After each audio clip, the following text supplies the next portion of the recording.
Nice. Well, let's get into this next one. It's excerpts from Blue Scholar, right? Yep. That's my song. That's our original. Oh, Nice. sweet. Yeah. An original from Jack. Okay.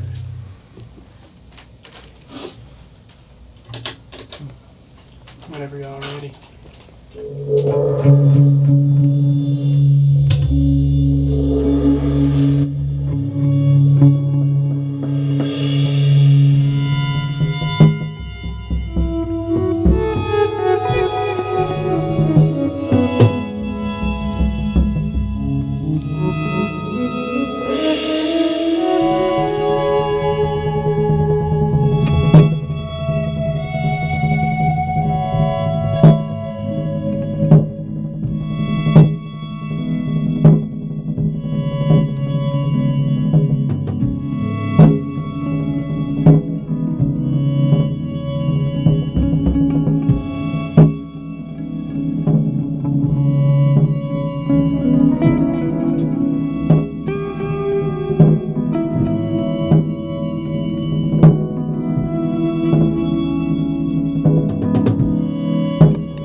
my gosh, that was really cool. That was awesome. I don't know how long that was, but that was so cool. That was really fun to experience for the first time. I don't know. Aldo burned a hole in his keyboard back there on that one Oh my god. key. The song's definitely wearing out this note. That's awesome though. Oh my gosh, you guys, like Xander and Aldo back there, you guys are so expressive when you play. It's really cool to watch. Yeah, I think Xander's the most focused, and like you can see that you know what you're doing on your face when you're playing. Oh yeah, for sure. So Jack, this was your song that you made, right? Was there like a chord progression or something that started that song, and then how did it evolve into this? Yeah, so I don't know if it's my I can't really hear myself, but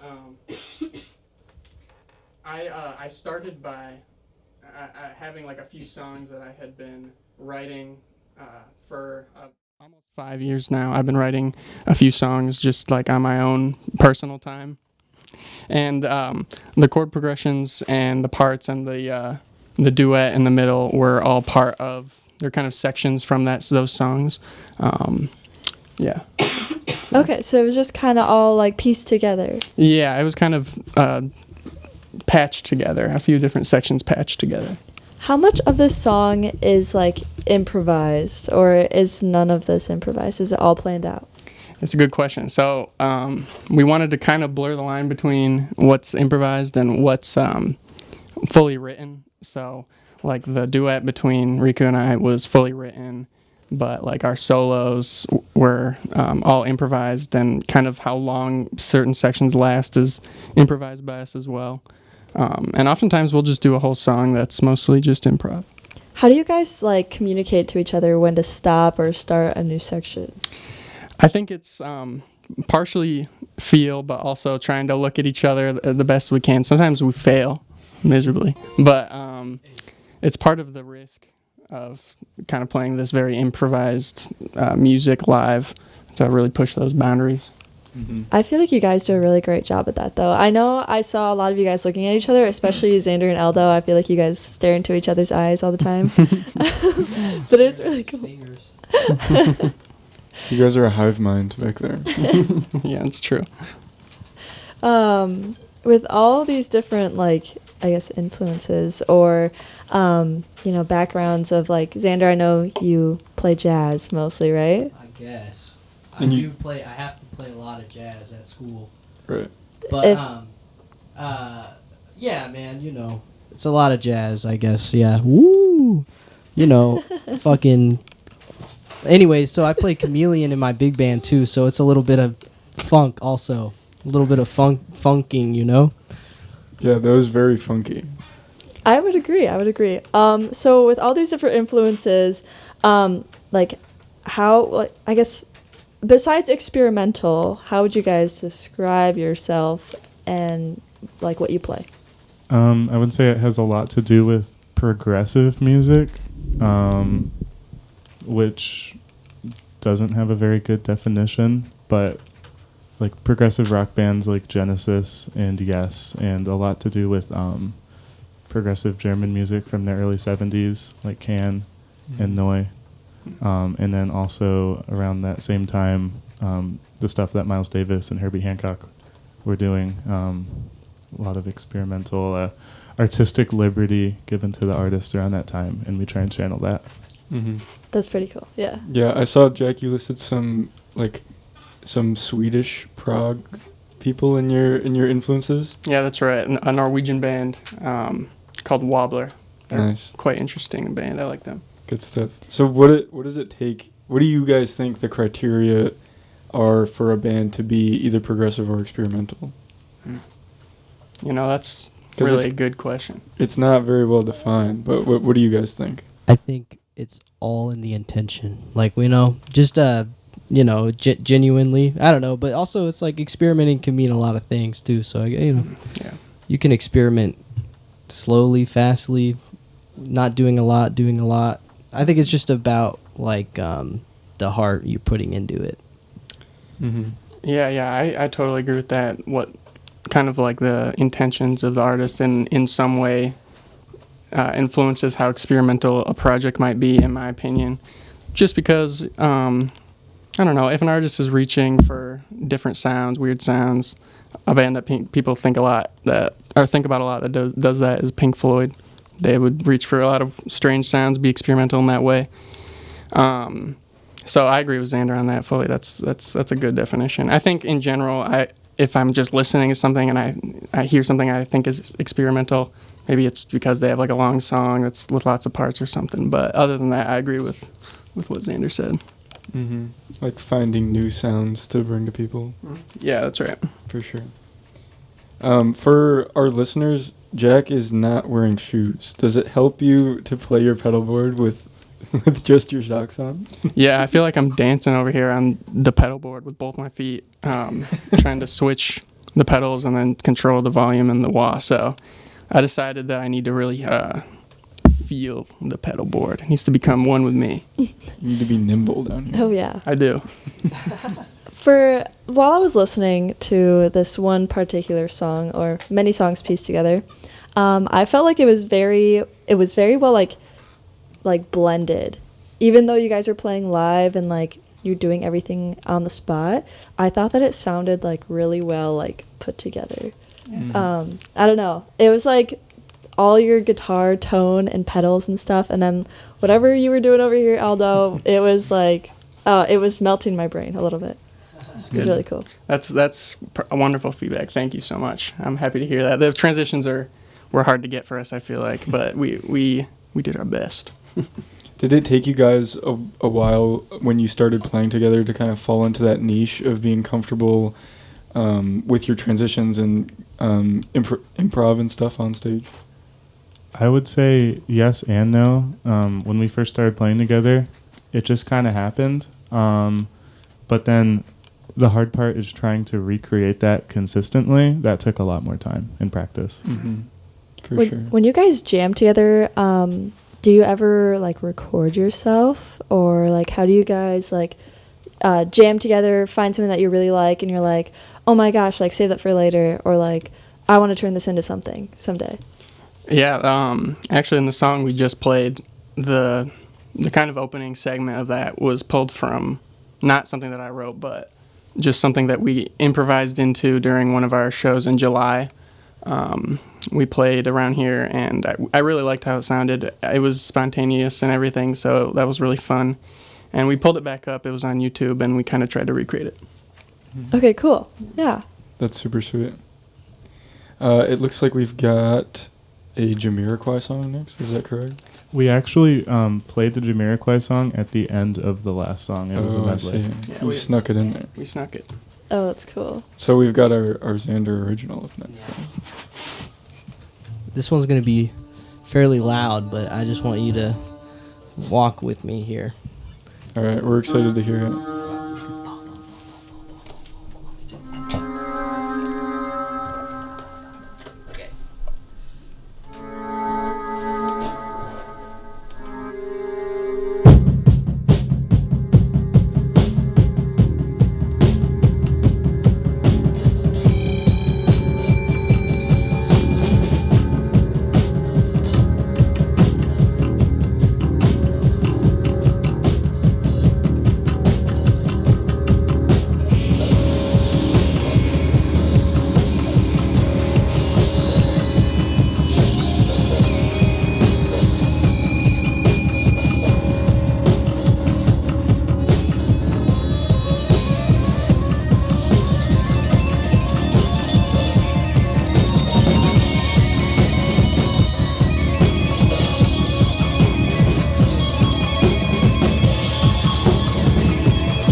That was insane.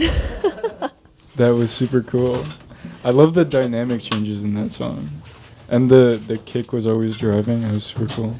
Yeah, and I feel like between Xander and Aldo, you two like just went crazy, and that was so cool to watch. Yeah, I don't know. That was really cool. Thank you. For sure. Jack broke a string during that. So was that switch to acoustic planned or no? It was not planned. Sounded None of pretty that cool. was planned. Yeah, I honestly thought that the acoustic sounded really, really cool with that. I'm glad. Thank Yeah. you. Thank you. Yeah. More experimenting. Mm-hmm. You are the experimenters. Aldo, I'm curious how long you've played keys for. I started playing when I was probably 7 or 8. So So a long time. yeah, like 12 or 13 years. What about you, Xander? How long have you played drums? I don't know. No. Like since I was like 14, so like 8 years, but I don't think I really started playing drums until I was like 18, and even then it's like I wasn't really practicing, and it's interesting, man. I feel like over the past 2 years I've taken it really seriously, and it's paid dividends. I want to do it for a living and stuff, Yeah. I think you can. Yeah. You're definitely at that point. I like teaching, though. I like teaching lessons and stuff. It's part of it, man. You got to Mm-hmm. pass it on. It's not for you. It's for everybody Mm-hmm. that wants Yeah, it. for sure. So are you guys? I know, although you're pretty involved with other bands around here, do you play for different bands, or do you play different instruments around here as well? I played drums in another really good band, Must See TV, who did have a show here. Oh, yeah. Mhm. Yes. I saw you guys in Grand Rapids like not that long ago. It was at Rewind, I think. But that was like a crazy cool show, and you guys had something playing in the background on like a screen or something. That was really fun. That was a really cool show. Definitely. Yeah, friends of the show, Must See TV. Shout out. New album on Bandcamp, That's correct? right. That's On right. all streaming platforms. On all streaming platforms. Yep. So what do you guys have a favorite venue around here or around Michigan that either to play at or to go to? Yeah, I think we really like playing at the Fledge. At least that's my personal favorite. What are you guys saying? I would have to shout out the live room at Ryan Records. Mm-hmm. Yeah. Really good independent music venue and studio. For Yeah. sure. And it is truly a small room. It's a room. If you get to visit, smaller than this one. Are there any shows coming up for you guys that you want our listeners to know about? Yeah, we have one that is not completely confirmed, but on Halloween night, I believe, in Kalamazoo, we're going to be playing at a newly opening studio and venue. And we're very excited for that, if that comes to be. But yeah, that's in Kalamazoo. And I can't confirm anything yet, but it looks like it's definitely going to happen. Nice. Will that information be on your guys' Instagram? That's right. It'll be on our Instagram. And our Instagram is just Experimental Music Unit. No caps or anything. So Pretty Nice. cool. Do you guys have music released yet? we don't have any music released yet, but we definitely have been talking about doing it, especially because we practice at Ryan Record Studios sometimes, and they're looking to release new music, so it's be on the lookout, especially on our Instagram. We'll post it there. Mm-hmm. Sweet. How has being involved with Ryan Records helped you guys as musicians, and how do you think they've influenced? I feel like they've been doing a lot of stuff recently. How do you think they've influenced people playing music in East Lansing? Yeah, Ryan Records has been an extremely positive influence on the local scene here. Tommy owns it and runs it, and he is a great guy. He loves to get bands in, and he always does an amazing job recording them too. And at the Ryan Records live shows, which you can find information about at the Ryan Records Instagram, it's always free. Donations welcome, but free admission for live music, and everything is recorded high quality as well, which gives bands something to show other people as well. For sure. And that's right on Grand River, right? Yeah, you can find that. It's in the alley behind Rick's and Charlie Kang's. Yeah, above Charlie Kang's. Mm-hmm. Sweet, Yeah. sweet. Little known gem in East Lansing. How often do you guys practice together? Oh boy. Yeah. Like if we can, like once a week, and when we have something coming up, I think it becomes a lot more focused. Yeah, But for sure. for a long time, we would just like get together and jam, and it's kind of developed into something a little more focused, which I really enjoy. It's like been really great for me, man. Yeah. Mm-hmm. That's cool. That's cool. So, when you guys jam, is it usually just like one really ongoing like thing, where you guys just devolve into other forms of like music, or how do your practices usually go? Yeah, I would say when we're not really warming up to a gig, our jams typically do, or our practices typically do end up being like some pretty long form jams. We like to set goals for ourselves. So there is a lot of times where we just say, let's just see where it goes and try to change the music as much as we can just through improvisation. But other times we can do improvised jams and have some goals, like move into a certain key or something. Mm-hmm. That's cool. What do you think your longest jam has been to date? Oh boy. Probably in the ballpark of 30 or 40 minutes, I would say. Yeah. Continuous playing. That's cool. Yeah, that's impressive. I think so. You get burned out after that?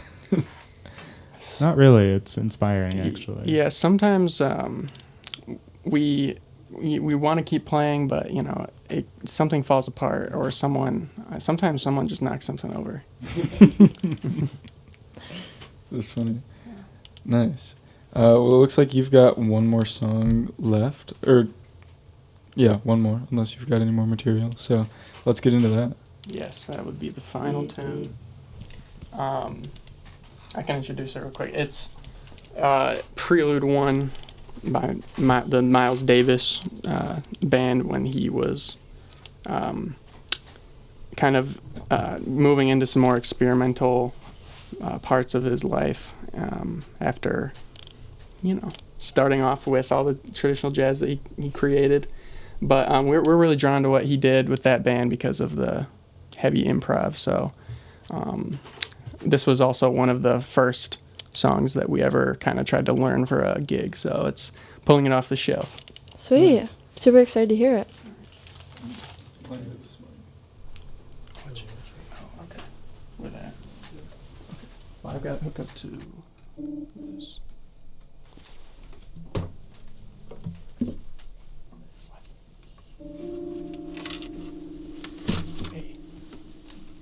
A. Okay.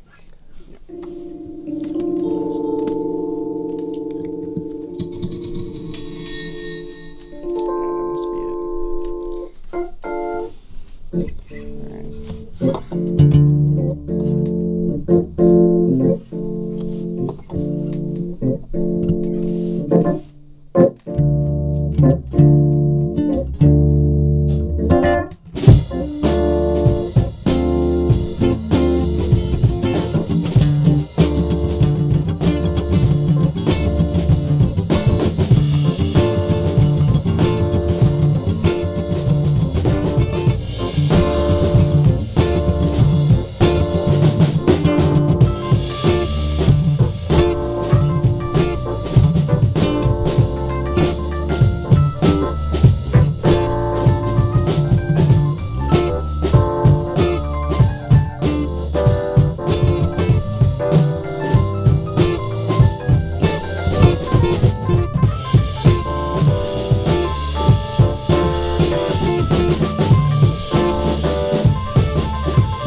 Oh my gosh, That was super cool.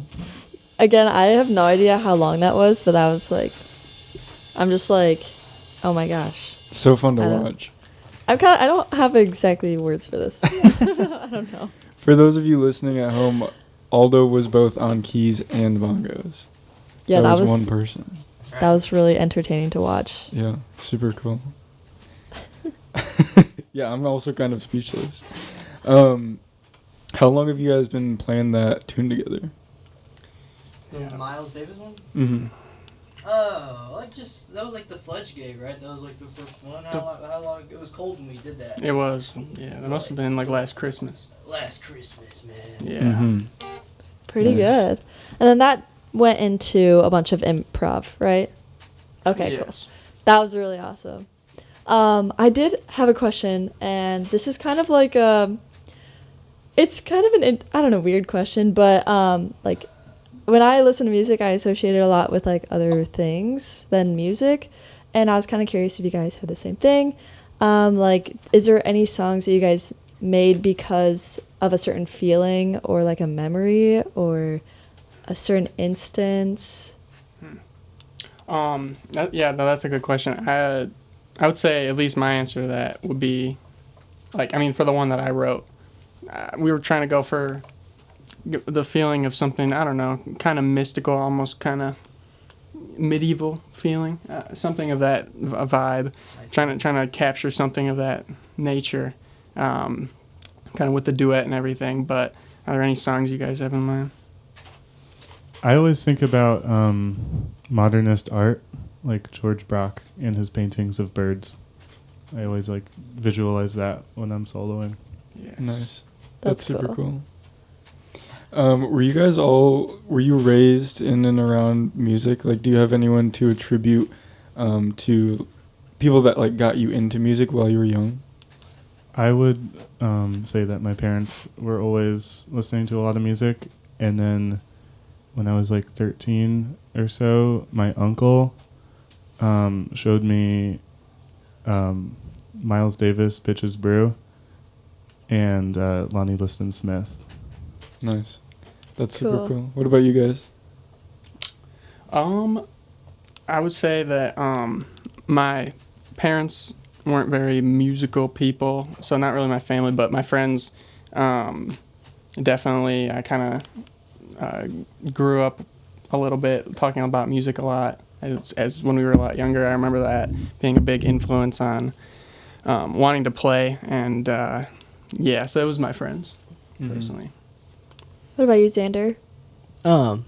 Yeah, I mean, I would just listen to whatever my older brother, like my dad, was listening to, and it was just like a lot of like Linkin Park and like just like the worst new metal. Some of it's all right, but I think what was bigger for me was my like best friend Jonah. We just like listened to a bunch of music together, and then when I got older, if I could take a second, I just want to say thank you so much to Jeff and Travis and Kenji and Max and Sam and all those guys over in Ypsilanti and Detroit, man.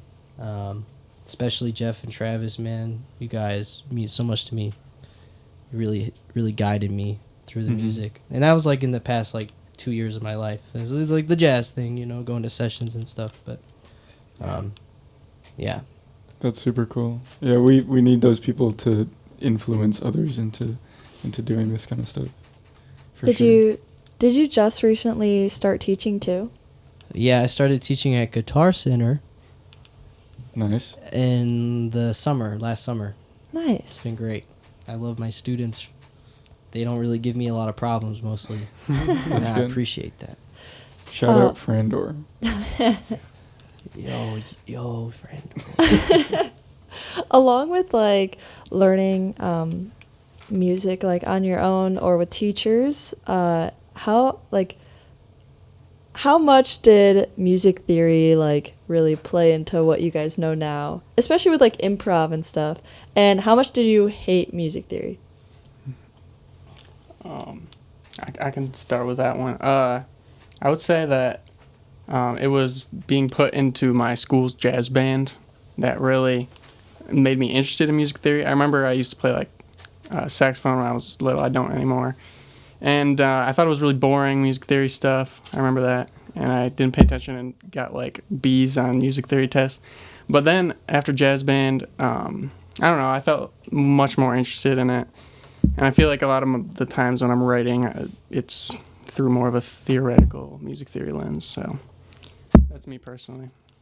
For me, I've had a lot of different piano teachers, and I always wanted to learn jazz. So when I would tell my piano teachers, like, this is what I want to do, like, I want to figure out, like, jazzy voicings for chords and stuff, it always comes back to theory. So I always wanted to learn as much theory as I could. And a couple years ago, I was taking lessons with Xavier Davis, Professor Davis at MSU, and that taught me a lot of more advanced theory. And then here we are playing major pentatonics all day, every day. So, but it's in there somewhere. Yeah, we're striving for it. Xander, what about you? Not really a lot. I want to learn it so bad. I'm about to lock in on theory this year. I failed last year. But this year I got it, man, you know? So, not a lot. I really just want to know my way around the piano more than anything. I just have like a hard time practicing anything other than drums. I'm like really good at practicing drums and nothing else. That's okay. Yeah. Yeah. I always hated music theory in school, so You play anything, bro? I do sometimes. What you play, dude? I play guitar sometimes, but it's more of like just a hobby. That's chill, dude. For sure. Riku, anything to add? Come on, Riku. Yeah, my turn. You've been sitting down the whole time. Yeah. I don't know. I like music theory. I like learning about it. I was in all the same bands as Jack growing up, middle school to high school. And not to brag, first chair trombone. I aced all my tests. Ooh. Got into high school jazz band freshman year. Yeah. Crazy. Yeah. But I don't play anymore, so all for naught. But when playing in this band, I don't really use a whole lot of music theory, even though I probably should. I do. I just ask what the key is and then play in that, which is the extent of all the theory. Yeah. That works. Yeah, that's still pretty good. I'm assuming it is, but do you guys feel like this is something you want to continue for the rest of your life or for a really long time? Yeah, you mean the band or like music? Both the band and being involved in playing an instrument in general. Yeah, personally, I definitely will continue playing probably my whole life. I really love it, but this band has been something really unique, different. And I think Xander was talking about this earlier. It's just been like a great escape from everything. It's a good place for us to hang out and really explore some of the really strange sides of music that that everyone likes to look at sometimes. And so I want to play with these guys as long as I can. Nice. As long as I'm in town. Mm-hmm. Yeah, So. it's good. We get to just let loose, and it's pretty chill. Mm-hmm. For sure. A good method of expression, for sure. Oh yeah. Definitely. Do you have anything else to add, Emma? I feel pretty speechless. We've been blown away. I know. I didn't have any expectations for you guys, but like I don't know. That was just really really cool, and this was definitely one of the coolest shows I've ever seen. Yeah, for sure. We're looking forward to seeing what you guys do next. And for everyone at home, you can look out for their tentative October 31st show, correct? That's right. In Kalamazoo. That's right. Mm-hmm. And everything else on their Instagram. Exactly. Yeah, we would post anything on there as of right now for shows, and maybe if we release something, we'll see. Mm-hmm. Any final thoughts to send out to the people? Anyone listening you'd like to say hi to? You have something to say? No. I would say definitely follow our Instagram. You know, if you loved it, it's Hi, Mom. Hello, all those mom. and you can look out for what we're doing if it's if you're interested in experimental music, and I'd do more experimenting. experiment more. That's my message. Does anyone else have a message? Have some fun with it, man. It's just I second that. Yeah, Nice. Experiment more. The More little voices in the experimentation. back. Yeah, they're telling you to experiment. They're telling me I can't stop. can't stop experimenting.